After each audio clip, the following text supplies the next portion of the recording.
come to the edge. Rolling the dice. Benjamin and John are gonna talk about things and complain about things and make it sound nice. Benjamin and John are gonna talk about cyberpunk.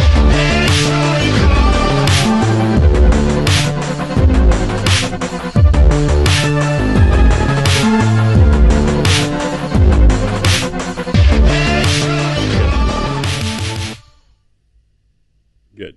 Go ahead. All right. Hi, everybody. Welcome to Edge Protocol Episode 2. We're going to talk about Edgerunners. Yeah. I'm Benjamin. We didn't mention who we were last time. Oh, yeah. I'm John.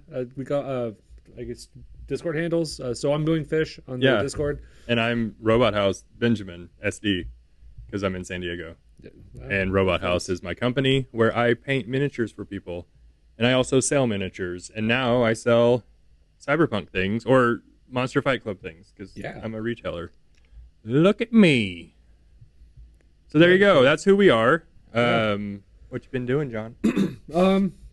Well, I've been trying to get a lot of people into the game recently. We've been doing a lot of demos. We just finished up what we call DemoCon over in Burbank. It was a friend of ours, Lawson, who opened up his studio, and we got to basically, it was our whole gaming community got together. And Except me. Except you. Yeah, we actually deliberately planned around your availability. You guys were like, hey, we got Brock from Milwaukee and we did all this other stuff. You want to also do another event? Yeah, it was like, hey, welcome back. I know you've been gaming for the week, but you want to hang out with the same people you've been spending all week with? I'm good. Yes. No, I wanted to go, but too much. Right.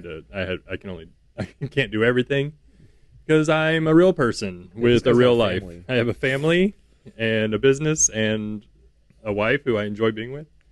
Ew. It's weird. Yeah, I know, right? Yeah, and I also love these games, but didn't want to hang out with you that weekend. Right. Yeah, that's fair enough. And it was my birthday weekend. Happy birthday. Hey, thanks. I'm 43 now. Wow. I haven't played... Wait, did I play Adam last week? I thought so. Yeah. Because you guys were trying out the potential Only Fumble. Oh yeah. Because at Adepticon, it was mentioned that there may be a change in the rules, possibly. Yeah. So one of our buddies locally here, Carl from Swiss Miss, actually was his big. Every time Cyberpunk comes up, he mentions, "Oh, it's as easy to slip on a banana peel when you jump over an objective, over an obstacle, as it is to like climb up 3 stories of the building." So when we were talking to John from Monster Fight Club, I asked him about it just point blank, and he said, "Oh, you know what? We might be changing it." So that's not anything official. It's just kind of conversation we're having. Yeah. But what he suggested was maybe just if you're going over terrain, you just only fumble instead of having to roll against the obstacle dice for every single time you want to climb something. So we tried it, and it was just as bad for Adam. I mean, there's enough of a chance that you could roll a fumble that I think it was fine because we also moved. For me, it was like, oh, we can move around the board a little easier, like without as much worry, because you really got to decide, like, am I going to fail against the obstacle dice? Obviously, there's a higher chance that you fail, than just rolling to see if you fumble. I mean, dude, the D10 of Destiny is brutal. It's really brutal. The amount of games I've had that come to a screeching halt because some Corpo Arasaka guy is just sitting there at a fence, like, okay, trying to jump over it for his whole. He's like, I've got my armor costs millions of dollars, but I cannot climb. Yeah. The gonks that I have, the shredders you got to roll a fumble, or if you roll a fumble, they die. Oh yeah. I'm used to that with those, so like they die every game. Nice. At least one of them, and I've been running 3, so. I think it would be a neat change. I mean, if you're going to change the rules, I don't really need a change in the rules, especially after reading them. Yeah. Honestly, I think they're pretty solid. As it is. And it's funny when you fall.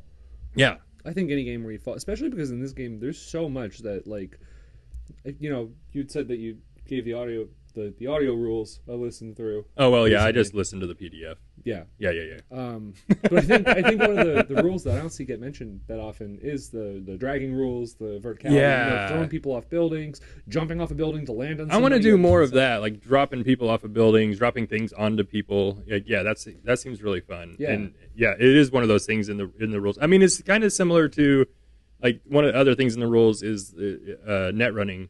It doesn't. I mean, you said that last episode that you've had to explain to a few people at the tournament, like, oh, you don't have to pay a token for that, Right. Like, it's not an action, Right. Which is nice too. Yeah. I mean, obviously, there's like a lot of them have a cost too. So if you do that, then you're vulnerable, Right. which is a big deal. But yeah, the rules are there and they're good. Yeah. Yeah. So think they're I'm excited solid. about it. But speaking of rules, though, so I think this box that came out, the 2076 era box. So first thing that I keep hearing is, oh, is this the same game as Combat Zone? Yes.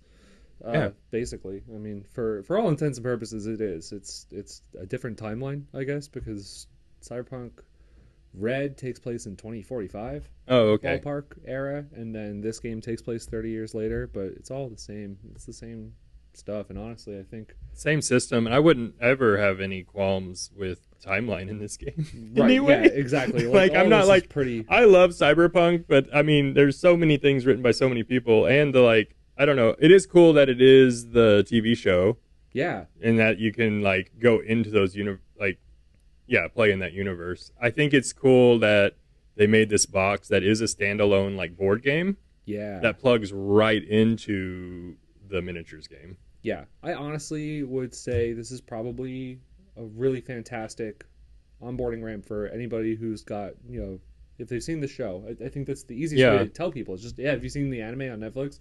And then you can play the game. You can play with the characters. Right. I think it's a little bit easier to conceptually get into than Maelstrom and Tiger Claws, listen, they're cool. It's ninjas versus, the cyborg skinheads. Right.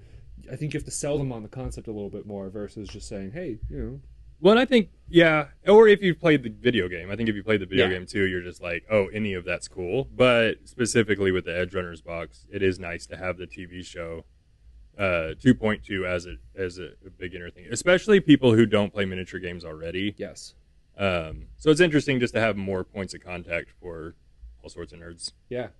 And what an entry point this is, too, because the other thing that Monster Fight Club was doing with this that I've been blown away by, actually, is the acrylic standees. Mm-hmm. And you've seen them. They're nice. Phenomenal. They're really nice. I think it's funny, at Adepticon, I walked up to a giant table that was historical minis, and they had all acrylic standees of 15 mil or whatever the hell. Oh, yeah. Napoleonics. Oh, my God. And it was just like a sea of acrylic standees, and I was like, but actually, if you're going to play these games, because all I know is that there are multiple people in our groups that have just boxes of trash plastic that they've never painted of those type of games. And like, what a nice thing just to jump in. Right. The acrylic standees in this game they look just like the characters. They're just pictures of the same characters. Size, same characters. I mean, this whole box, I'll kind of pull it up here for a second. This is the back of the box. But you got all the terrain here. You got 2 gangs, basically 3 gangs. Yeah, honestly. I can show a picture of it on. Yeah, but whatever. We got a camera here. I'll throw it in front. I edit this thing, It's right? probably gonna be backwards anyway. Whatever. But you get some of the characters from the TV show. So you got Tanaka, Jimmy Karasaka, and then the whole San Domingo crew. Right. I'm not gonna list all of them, but you get all of that. You get the terrain, which the terrain is like pre-printed cardboard or heavy board. Like I hate to call it cardboard even because it's like we gotta it's figure out what the actual name is thicker for than that. The mat is amazing. It's one of those like cardboard fold-outs, but it's double-sided.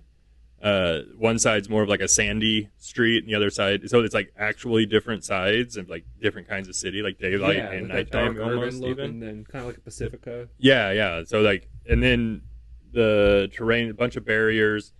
Not a ton of elevation on the terrain. Like there's a couple of pieces that are taller, but it's still. But for right out of the box, getting to play, it comes with 2 sets of tokens, 2 limiters, 2 sets of dice. 2 sets of dice. Which all of that in itself would, if you were just going to buy them separately, you're spending like upwards of $50 there. Yeah. I was pricing out like if I was just going to buy all of the pieces from the box, you're better off just buying the box. Like if you're just getting into Cyberpunk and you just bought a gang, like this is worth getting. Right. It also has 2 universal decks in it. Or is it so I think it's got the universal deck, if I understand that correctly. So I got the Kickstarter the gear deck from this like at least a year ago, and so for me it's a little fuzzy on what's Oh, in the base box because I got like a bunch of cool stuff added into it. That's nice, yeah. Because you can also now buy the minis. So like this I forget the name, Santa Domingo gang and the Arasaka guys are available to purchase now. And then there's also the white. So I think what I don't know what to call White it. Division. I keep wanting to call it White Company from this Infinity. box also introduced a new set of Arasaka called White Division. Okay. And they're a completely different spin on the same starter set, basically. So even if you already have Arasaka, which is what I was in the scenario of. There's a new way to play it? There's a new way to play it. Oh, so you get all the cards for that armor. in the box. I think in the... I could have looked at this before we recorded, but God, we really should have. I am just excited about it. Yeah, no, me too. I was just wanting to kind of get This going. is more actually how we talk about things. Yeah, exactly.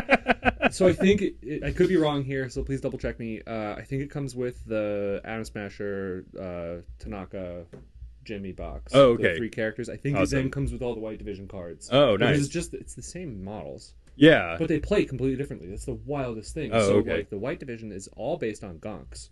So Tanaka brings in like a free gonk every time you inspire your team. Oh, that's and then amazing. all the dudes in the team do stuff based on, did a gonk get shot? You get to shoot. Did a gonk come in from reserves? Oh, that's they really get to move. fun. So it's like, which I have heard, like, so there's even been chatter on the Monster Fight Club Discord about how, like, I don't know how to use gonks or which ones, which gangs use gonks better and those kind of things. I mean, like someone was at the tournament at Adepticon, someone was talking about how, like, I don't know how to use lawman gonks, and it's like, well, that's just a door stopper. You just put them in there and you can't get past them. Yeah.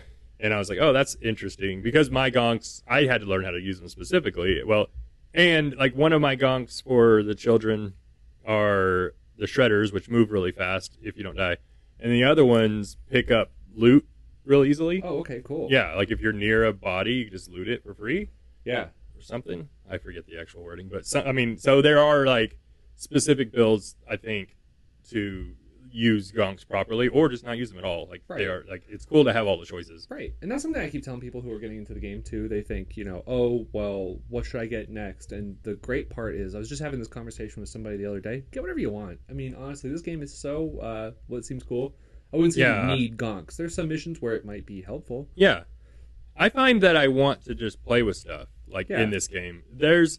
I think anyone coming from 40K, their first thing when they go to any other game is to go, well, what's the good thing? Which is just not how any other games play. I mean, some do. I mean, I think Legion has that problem a bit. And like, especially or, like now. Competitive games sometimes, where it's like when they join Infinity, they ask the same thing, and like Infinity's not that way necessarily. Oh God, yeah. There are some better builds, but you don't know how to pilot that, so it's not going to work. Right. Where this game, I haven't felt like the need to be competitive with it at all. One, but also I think everything just kind of is pretty well, dare I say, balanced.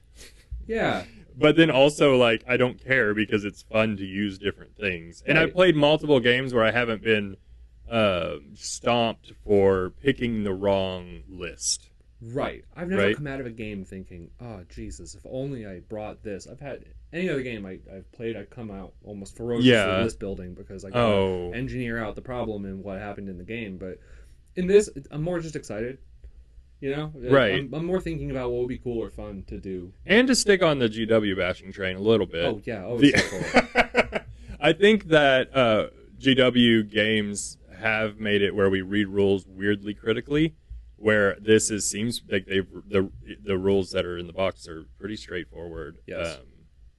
And I haven't had where I just like we said, I just read through the entire rule book this week, and the mistakes I were making weren't critical to my loss, but things such as if you roll a luck token and get a crit, you get a luck token back, right? Right. So then that would have just helped me. It would have been just a nice little added bonus. Not hugely game changing, but maybe it would have changed some games. Yeah. But it doesn't feel like because I didn't know a rule, I lost games. Right. Right. So I think it's pretty well written. Yeah. Yeah, I would agree. So what else is in this box? Oh yeah, I mean, oh God. I mean, you get everything you need to play, right? You've demoed out of this box multiple times. In fact, I've been exclusively demoing out of this box. Just to makes give it a easy. Shot, I think it's relatable. It comes with two player campaign. Yes. and a 4-player campaign, or at least scenarios Yeah. that you can play to Once again, fruition. I'm not entirely sure. I'm reading here a 16-page scenario book. It might Yeah. have been a Kickstarter thing for the 4-player campaign. Oh, for the 4-player campaign. But even then, whichever one it is, Right. And no matter what you get, it's cool. and there's so many scenarios online and such that it would make sense that the 2-player campaign. Did the campaign cards come in this, or was that the Kickstarter as well? The campaign cards. For the individual gangs, right? Oh yeah, no, that was all part In of the it. box. Yeah, it was all in there. Yeah, Yeah. so you can play like. So what I was getting at before, and I kind of Yeah, go ahead. I got sidetracked, was this box you can just you could spend an hour maybe from when you buy it and then be playing within an hour, and it will look like you're playing a real game. It's not one of those games where you got to glue everything together. Right. You could actually have the game looking like it did on the back of the box within an hour. If That's you really were so nice. motivated, because you got to build like 2 buildings and they come together super easy. The kits are a dream. The standees are 2 parts. It's a base and the figure, and then Yeah. you're off to the races. Right. Yeah, and I've heard like complaints, like just chatter of people be like, like someone I met stopped playing the game because they thought they were going full acrylic standees, Right. which was not true. And I actually talked to him and was like, "Oh, this game's actually really amazing, and they're releasing new models constantly." But I think the standees do get you quickly playing. Oh yeah. Especially for people who just play board games. Like, here, you can play this, and it just makes sense. Right. I love that I can carry basically 4 full factions worth of minis Right. in my pocket. Yeah, because then you have bomb the on the 2 table. different Arasakas, and you have David running the gang, or you could have Maine running the gang. Yes. Is that pretty much Yeah. So you get your options? Baby David, Adult David, Maine, Dorio, Kiwi, Falco, Pillar, and Rebecca.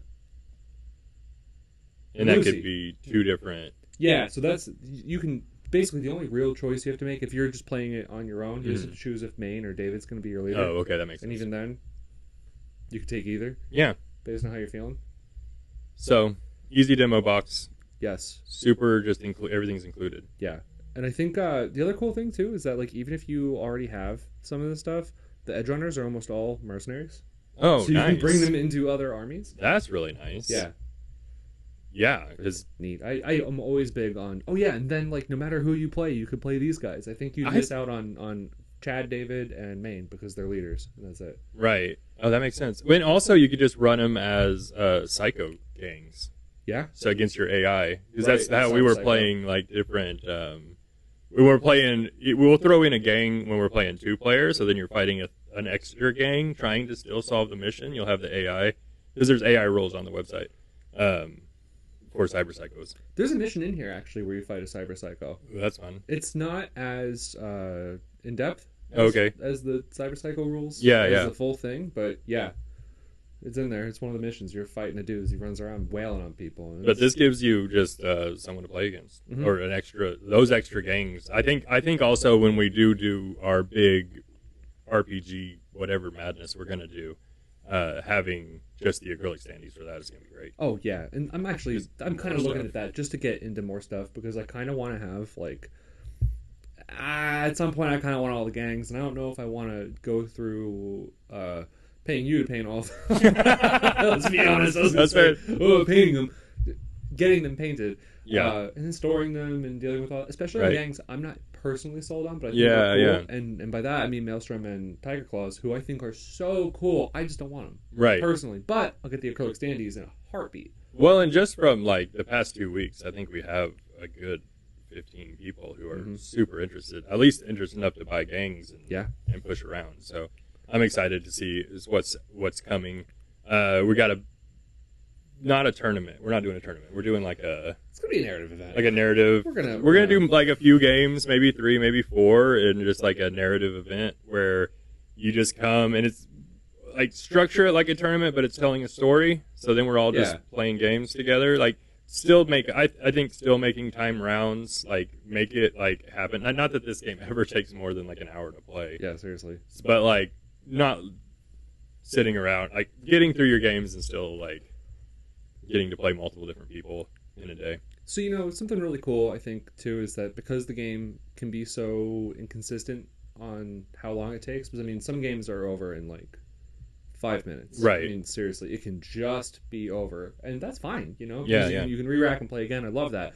And then some games might, you might take the full hour that you have, or hour and a half, however long you have. But what I'm thinking is we can whip up a scenario that people can play on their own while they're waiting. So if you want to, be like, yeah, screw it. Here, fight Adam's measure. I don't know. Like, or shoot, just move on to a different part and then jump in on other people while they're trying to finish their scenario. That too. I mean, yeah, honestly, I don't want this to be serious. Yeah, I just want people to play. I want to get our group going. Yeah. And I want people who've never played before to feel comfortable to come play too. Yes. And I think this is an easy game for that. I think so too. Yeah, especially we talked about this before, but the number of people who showed up at that tournament, had never played the game more than twice. They played their games, and they played. Everyone seemed to have a fun time doing it too. Yeah. So I'm really excited for that. I think it's gonna be a lot of fun. Yeah. Get some wacky story components in there too. We'll whip something up. I'm excited. Yeah. And then, depending on how many people we have at the end of the day, I would like to do some sort of multiplayer. Yeah, I think ending with some sort of multiplayer where we either split into 4s or whatever, however that looks, I think that'll be fun. Yeah. We'll because it plays so well. Yeah, and we'll scheme it out. It'll be fine. It'll be a good one. Yeah. Anything else we need to talk about? I don't know, actually. Let's see. No? All right. Oh, you know what? No, hold on. Something important we forgot. What's that? Back to the Edgerunners box for a second. Yeah, go ahead. So, one of the really cool things that came out with this is, at least in my opinion, the new generic hacking programs. Oh, yeah, and that was the big. cyberware are both so cool. I mean, you get the stuff from the games, and I think the game already had cool cyber gear and net running programs, but the generic stuff is really cool. Like, I want to show that stuff off when I show people. Yeah, I think the generic stuff is it's a fun way to spruce up your army a little, or your gang or whatever, a little differently, right? Yeah, especially the net running stuff. So I would say if you were gonna if you're thinking about this box, if you're like, what's in it for me to even buy? Do I need it? Like, you don't need it to play the game, but if you bought a gang and you're like, I need tokens and I need the ruler and it comes with the tokens, the ruler, the table for $100, right? $100. Yeah, I think that's about it. That's the MSRP. And then on top of that, and dice, you get dice, 2 sets of dice. 2 sets of dice. And then also the gear cards, the universal gear and the net running cards. So yeah, even if you just split it with a friend just to get all of the tokens and extra stuff, I think it's worth it. It is so cool. And really, it just kind of kicks open the list building. And like for $100, you can just play a game, which is not normal anymore. Yeah, that's a good point. Yeah, because you could what just other play game? this out of the box. Yeah, you could just play a game for $100. Yeah. So that's looking at like a GW game. There's not 2-player sets, aren't really full armies, and you're talking $300. That's an extreme. The new War Machine 2-player set was just models, right? I don't know. I bought a half of it. Yeah, I bought a half of one. But I got the Kador set for $50. But that's just models, and the models are nice. Yeah. But I don't have the rest of the game. Yeah, it's pretty amazing. Even like a Kill Team set where you're like, okay, I have all the stuff, now I got to build it and paint it and do all that. You're looking at now like $200. I mean, at least 150 if you find it somewhere. But so my point being, like, for $100 to get into a miniatures game is really it's fantastic. I mean, I think we were talking about this earlier. Just to get a mat, the terrain, and the paraphernalia, you probably come up close to $100. I think so too. I mean, and then you get all the cards for the gangs. You get the scenario book. I think this would be an excellent prize to give out at events and stuff. Absolutely. I think this is the way to start the game personally. Yeah. Right now. And we're not being paid to say this. No, this is completely free. I paid money to buy this, and I'm just stoked on it. They didn't send us anything to say these things. Right. All right. Let's kill it there. All right. That was fun. Cool. Yes. All right. Say our thing. Tuning in. All right. Until next time, keep edging, Choombas.